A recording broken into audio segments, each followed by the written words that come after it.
우리가 믿음으로 꿈꾸면, 하나님은 이루십니다. 우리가 믿음으로 기도하면, 하나님은 응답하십니다. 우리가 믿음으로 순종하면, 하나님은 일하십니다. 우리가 믿음으로 헌신하면, 하나님은 축복하십니다. 우리가 하나님께서 우리와 함께함을 믿습니다.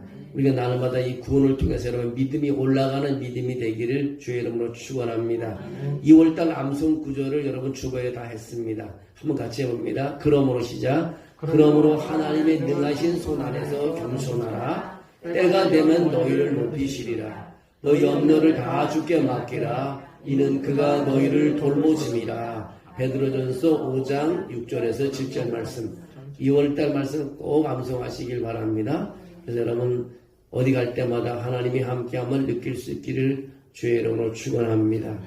오늘은 하나님의 축복이라는 제목을 가지고 말씀을 드리겠습니다.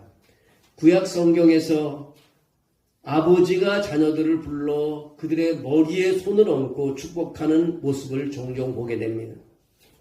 대표적으로 야곱이 아버지 이삭을 속여 형 예서의 축복을 가르쳤을 때 형 예서는 눈물을 흘렸습니다.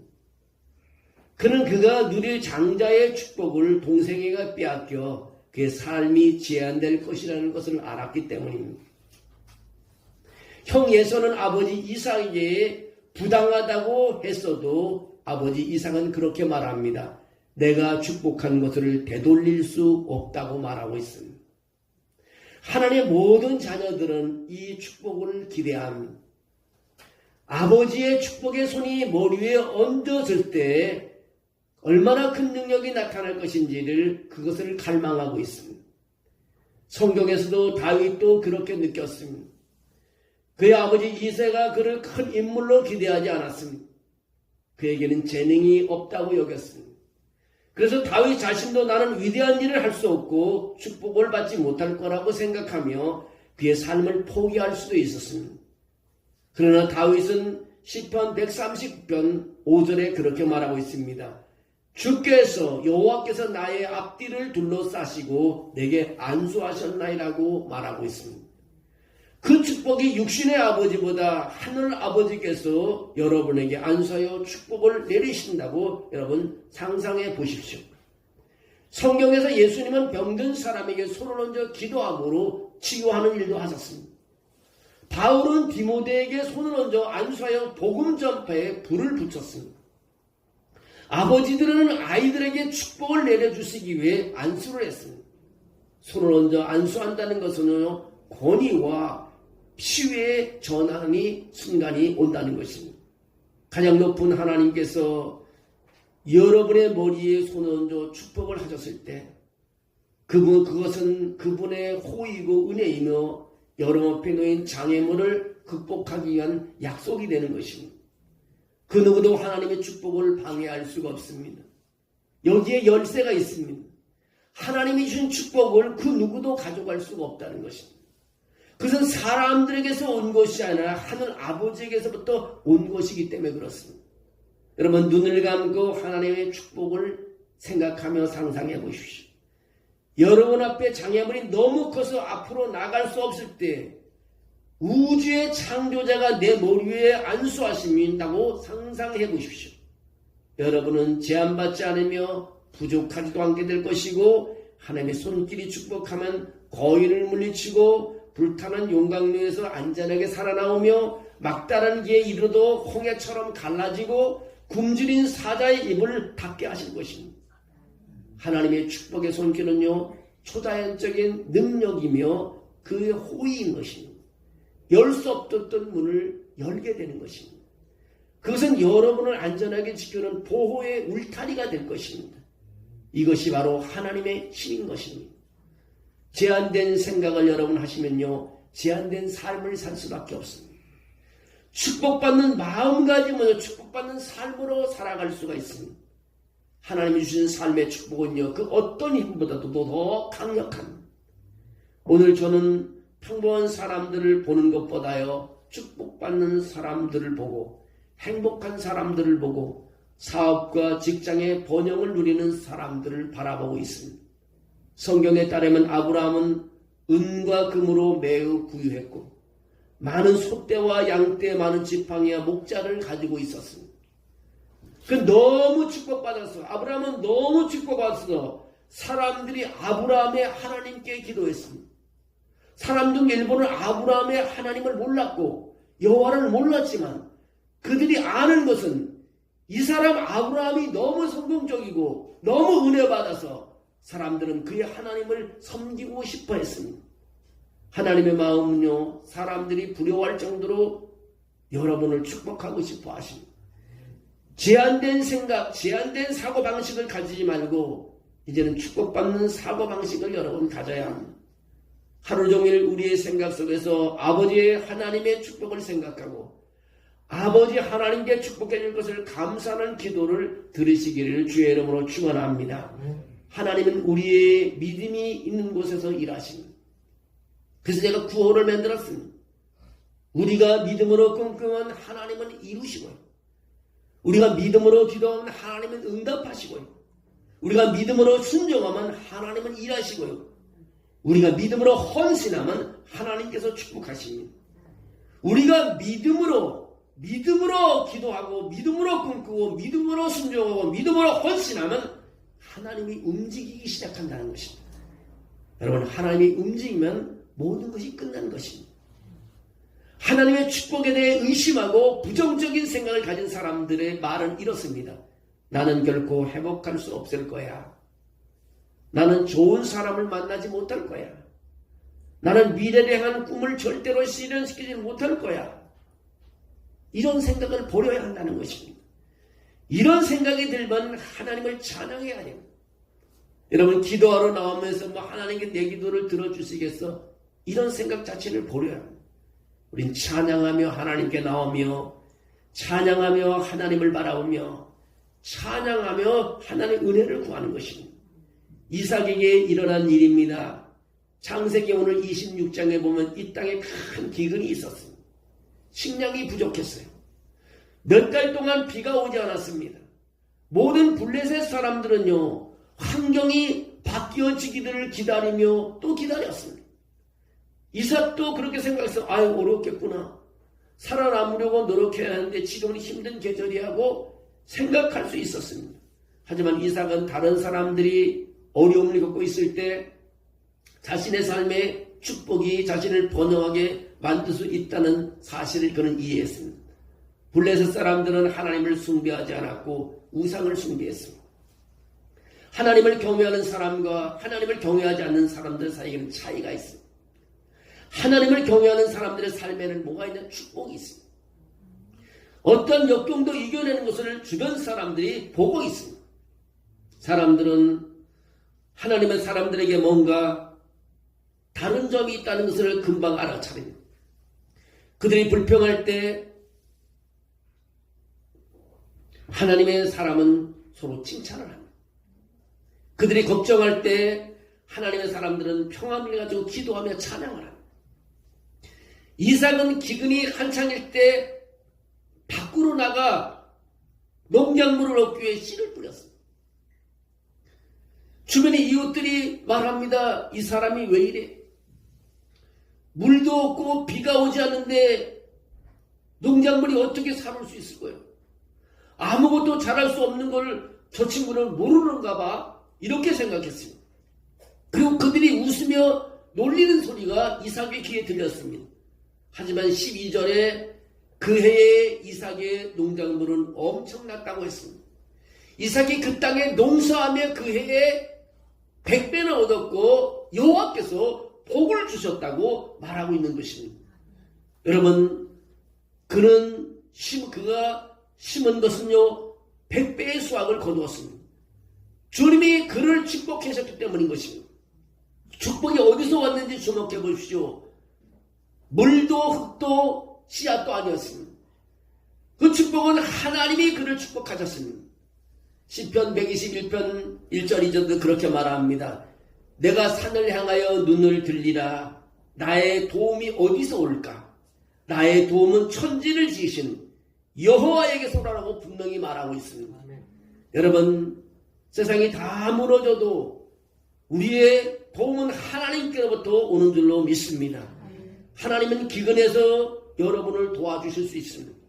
하나님은 병들어 아파하는 여러분을 도와주실 수 있습니다. 고쳐주실 수 있습니다. 그런 어려운 환경, 여러분의 경제 환경도 도와주실 수 있습니다. 주변 환경이 축복을 결정하지 않습니다. 여러분의 보이는 그런 환경이 여러분의 축복을 결정하지 않습니다. 축복은 하나님께로부터 오는 것입니다. 여러분의 주변 환경은 수확할 수도 없고 물도 없습니다. 건강을 회복할 수도 없고 그 꿈을 이룰 수도 없고 자금도 없습니다. 불신자와 신자의 차이점은 뭡니까? 하나님께서 축복의 손길을 내밀므로 결정이 나는 것입니다. 아버지 하나님은 우리들이 간구할 때 응답해 주십니다. 축복은 초자연적인 일을 일어나게 합니다. 하나님은 우리의 환경, 경제, 배경에 제한받지 않습니다. 그는 우주를 지배하시는 하나님이시기 때문에 그렇습니다. 여러분이 지금 기근에 처해 있을 수도 있습니다. 아파할 수도 있습니다. 모든 생각이 갇혀있고 잘 풀리지 않을 수도 있습니다. 그러나 하나님을 바라보고 예배하며 오늘도 또 예배하며 또 기도하며 또 봉사하며 여러분의 이런 삶을 멈추지 않으면 여러분의 시간이 다가오고 있다는 것을 주변 사람들도 알고 있습니다. 이삭과 마찬가지로 하나님은 여러분의 삶에 나타날 줄로 믿습니다. 가뭄이 한창일 때 하나님이 어떻게 일하시는지를 여러분 보십시오. 이삭의 농작물은 엄청났습니다. 그는 한 해 동안 넘치고 넘쳤습니다. 집사들의 그리고 블레셋 사람들이 그를 쓰게 했다고 적혀 있습니다. 얼마나 복을 받았으면 블레셋 사람들이 이삭을 쓰게 했다고 말합니다. 그것이 뭡니까? 하나님의 축복인 것입니다. 로버트라는 한 청년이 있었습니다. 그는 미혼모 밑에서 자랐습니다. 그는 친아버지를 전혀 알지를 못했습니다. 5살 때 그의 어머니는 한 남자와 결혼했지만 그 남자는 매우 비열하고 거만했습니다. 그는 늘 로봇에게 그런 말을 합니다. 너는 아무것도 이루지 못할 것이다. 아무것도 할 수 없다고 끊임없이 말을 했습니다.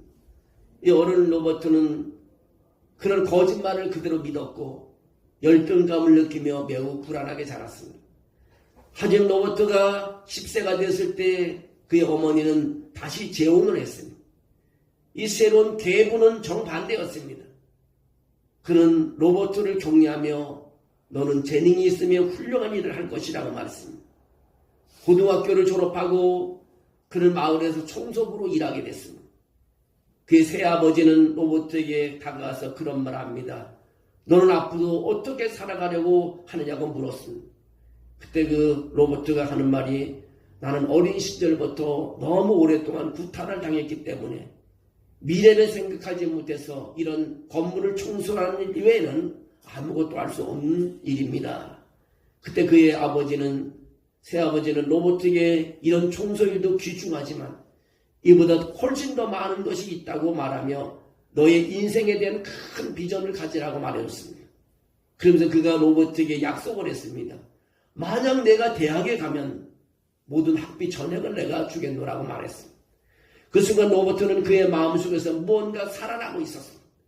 그는 청소일을 그만두고 학교로 돌아가 공부해서 대학에서 졸업하고 학사학위를 받고 그 다음 대학원에 가서 석사학위를 받고 그 다음 박사까지 받았습니다. 그 다음 그는 공부를 더 하고 싶어서 신학교에 가서 또 공부를 해서 목사님이 되어 신학대학 교수가 되었습니다. 오늘 이 로버트는 제한된 생각에서 풀려나 자신의 목적을 달성하며 매우 성공적인 삶을 살았습니다. 원수 마귀는 우리가 제한된 삶을 살기를 바랍니다. 우리가 꿈을 꾸지 못하게 하고 성공이라는 말도 못하게 할 것입니다. 거짓말이 여러분을 붙잡으러 갈 때 눈을 감고 하나님의 축복의 손을 우리는 상상해야 합니다. 하나님의 나를 축복해 주실 때 우리는 그 자리에 머물러 있을 수 없습니다. 뭔가 내 마음속에 일어나는 것이 있는 것입니다. 이 축복은 사람들이 당신에게 말하는 것보다 더 강력한 것입니다. 사람들은 우리에게 좋은 말을 해주지 않습니다. 그러나 하나님께서 우리 머리 위에 손에 안수할 때 그 기적은, 그 축복은 누구도 빼앗가지 못하는 것입니다. 민수기 22장에 보면, 민수기 22장에서 보면 모압의 왕 발람에게 이스라엘 백성을 저주하라고 그의 전령을 보냅니다. 그리고 편지를 보냅니다. 이스라엘 백성은 모압 영토로 들어오려고 했습니다. 모압이 너무 불안한 것입니다. 그 수가 너무 많아서 두려웠습니다. 왕은 부하들에게 많은 돈을 발람에게 보냈습니다. 발람아, 우리는 하나님께서 내가 기도하는 대로 다 하나님이 들어주신다는 것을 다 알고 있다. 내가 와서 이 백성을 물리치면 이 모든 자금을 내게 지급할 것이다. 발람은 그들에게 기도할 수 있도록 하룻밤을 기다려달라고 하고 그들은 기도하기 시작했습니다. 그러나 민수기 22장 12절에 하나님께서 말씀하시는 것입니다. 발람아, 이 사람들과 함께 가지 마라. 내가 이스라엘의 백성을 축복했다. 내가 축복한 것을 너가 저주할 수 없다. 발람아, 그들과 함께 가도 너는 소용이 없다. 왜냐하면 축복을 취소할 수 없기 때문이다. 모압의 전령들은 돌아가서 왕에게 발람이 오지 않겠다고 말했습니다.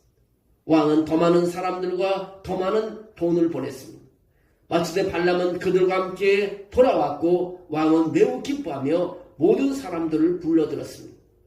그 많은 모압 사람들은 말합니다. 발람아, 이스라엘 백성을 좀 저주해 달라고 말합니다.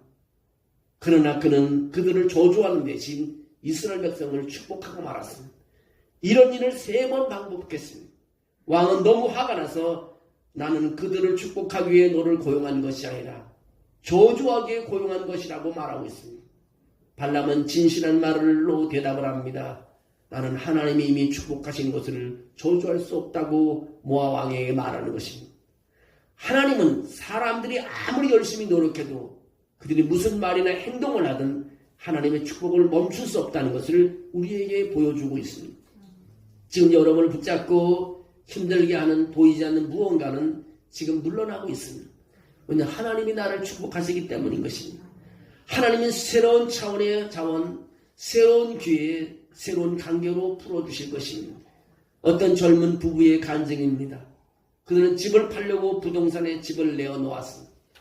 하지만 그 지역의 주택시장은 매우 침체되어 있었습니다. 주변 환경을 보면 직원들이 많이 사는 대기업이 폐업했고 내몰려 나온 주택이 넘쳐났습니다. 그들이 사는 동네만 해도 12채의 집이 이미 매몰려 나와 있습니다.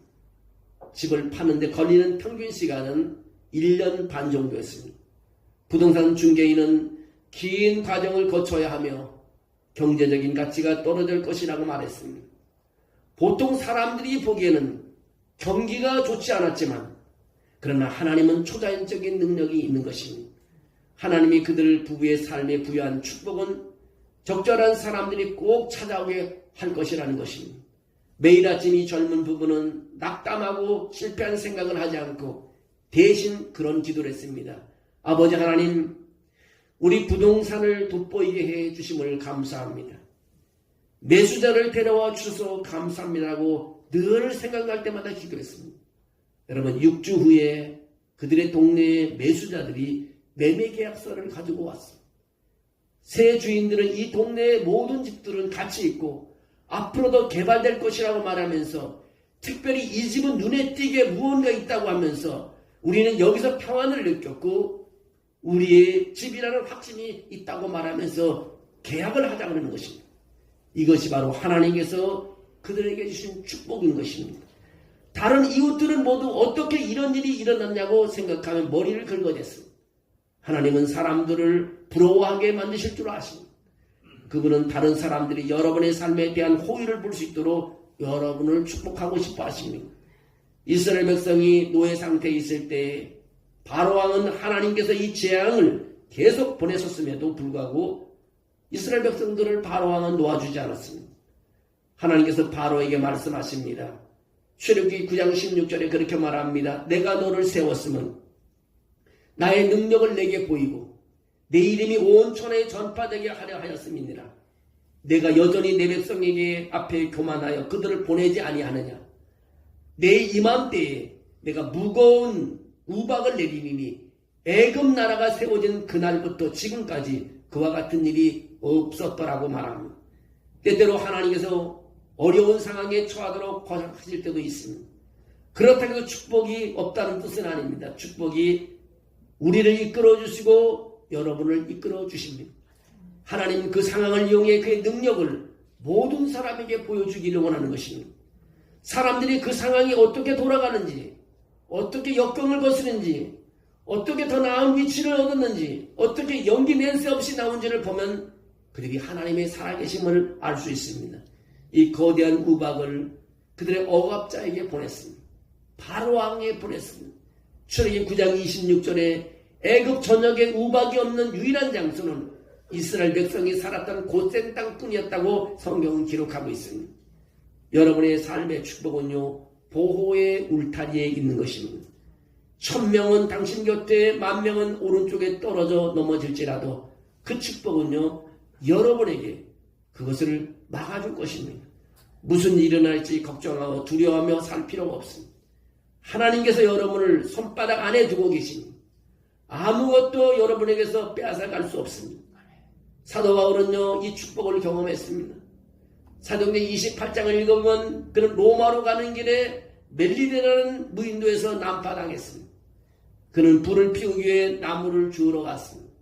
그가 손을 뻗었을 때 독사가 팔을 물었습니다. 그 뱀이 거기에 매달려 있을 때 섬의 원주민들은 무슨 일이 일어날지 정확히 알고 있었습니다. 그들은 그것을 여러 번 보았기 때문입니다. 성경에 따르면 그는 부어오르고 독이 퍼져서 죽어야 했다고 했습니다. 그들은 기다리고 기다렸지만 바울은 내내 그의 일에 몰두했습니다. 사람들은 그가 죽어간다고 생각했습니다. 뱀의 독이 그에게서 서서히 퍼진다고 생각했습니다. 결국은 살아날 수 없을 거라고 생각했습니다. 사람들은 몇 시간 동안 그 뱀이 아무런 영향을 미치지 않는 것을 지켜보고 그들은 바울이 신이라고 판단했습니다. 성경에서 그는 뱀에게 물려 온몸에 부어올라 죽어야만 했다고 했습니다. 그 뱀의 독이 그의 생명을 앗아갔어야 했지만 그는 건강하고 온전했습니다. 이삭은요, 기근에 매여 있어야 했지만 그는 흔치 않은 100배의 수확을 거두었습니다. 로버트는 불안하고 제한적이어야 했지만 4개의 학위를 받았습니다. 이제 여러분의 문제가 너무 크고 불리하다고 생각하며 부정하다고 생각하지 마십시오. 사람들보다 내가 좀 못났고 가진 것이 없고 왜 나는 몸이 이리 아프나 생각하지 마십시오. 예 족장들이 자녀에게 손을 얹어 축복했듯이 가장 높으신 하나님께서 여러분의 머리에 손을 얹어 축복해 주십니다. 그것은 여러분이 막혀있는 장애물을 넘어가고 감당할 수 없는 일을 극복하고 불가능해 보이는 꿈을 이룰 수 있는 바로 축복인 것입니다. 하나님의 축복은요, 다른 사람이 있는 것이 아니라 여러분에게 있는 것입니다. 하루 종일 하나님의 축복의 손이 여러분의 머리 위에 얹어 있다고 상상해 보십시오. 저는 항상 우리 교회는 큰 부흥이 이룰 거라고 생각합니다. 내가 바라보는 사람은 정말 하나님께 쓰시는 사람이라고 저는 생각합니다. 내가 바라보는 사람이 저 재산을 다 잃고 거렁머니가 되어 저 다리 밑에 누워있다고 생각하지 않습니다. 나는 부족한 사람들이 더 하나님의 성령을 부어준다고 생각합니다. 우리가 멈추지 않고 하나님을 바라보며 기도하게 된다면 하나님의 역사가 일어날 줄로 믿습니다. 여러분이 이삭처럼 기근 속에서도 번영할 수 있을 줄로 믿습니다. 로버트처럼 누가 여러분에게 해를 끼치려고 해도 아무런 효과가 없을 것입니다. 축복은요, 저주를 무시하기 때문인 것입니다. 축복은 저주를 무시해버립니다. 이제 여러분에게 2월달 한 달도요, 성령님이 찾아오시고 아픈 몸이 치유되시고 하늘의 축복을 받고 승리하는 2월 한 달 되기를 주의 이름으로 축원합니다. 성령의 역사는요, 우리에게 일어날 줄로 믿습니다. 여러분이 하나님 바라보며 예배하며 준비하는 마음만 있다면 하나님이 부어주시는 것입니다. 여러분, 하나님과의 약속 지키십시오. 세상 사람들의 약속에 달려가지 말고 하나님의 약속 시간에 달려오십시오. 사람들은 보지 못하지만 여러분 볼 수 있습니다. 하나님이 부어주실 줄 믿습니다. 커피 한 잔 마시겠다고 달려가지 마십시오. 차라리 성전에 달려가 찬양 한 곡조 부르는 게 더 낫습니다. 그것이 바로 하나님께서 여러분을 부어주는 축복을 상상할 수 있습니다. 여러분 생활 속에 아파하다고 너무 원망하지 마십시오. 하나님의 기적을 체험할 수 있을 줄로 믿습니다. 여러분이 하나님께서 함께 하심으로 2월 한 달도 승리하는 날이 되기를 주의 이름으로 축원합니다. 네. 하나님 감사합니다. 하나님의 축복이 우리 교회에 임하게 하시고 이 민족위에 임하게 하시고 또 우리 하나님의 성도들 한 사람에게 임하게 하시고 또 병원 침상에 누워있는 사람에게 임하게 도와주셔서 우리가 내일은 간증할 수 있게 도와줄 줄로 믿습니다. 오늘은 힘들지만 세상 사람들이 힘들구나 하지만 하나님이 축복해 주시면 그 힘든 것이 간증이 될 줄로 믿습니다. 내가 아파도 아버지 하나님을 바라보게 도와주시옵소서. 힘들어도 하나님의 일을 바라보며 움직이게 도와주시옵소서. 그리고 체험하는 삶을 살아가게 도와줄 줄로 믿습니다. 주님의 축복이 우리와 함께함을 믿사옵고 예수님의 이름으로 기도하옵나이다. 아멘.